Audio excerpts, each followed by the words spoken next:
Malha fina? O que é malha fina?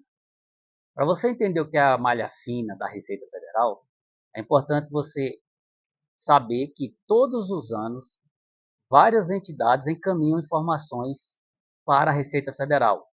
Por exemplo, as empresas encaminham os valores dos seus rendimentos, os cartórios enviam informações de transações cartorais, os planos de saúde enviam informações sobre desconto em plano de saúde, dentre outras.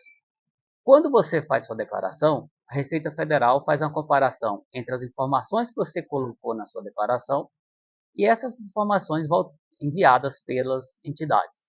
Se as informações não estiverem de acordo, sua declaração será separada para fazer uma nova análise. Você só recebe sua restituição após o final dessa análise.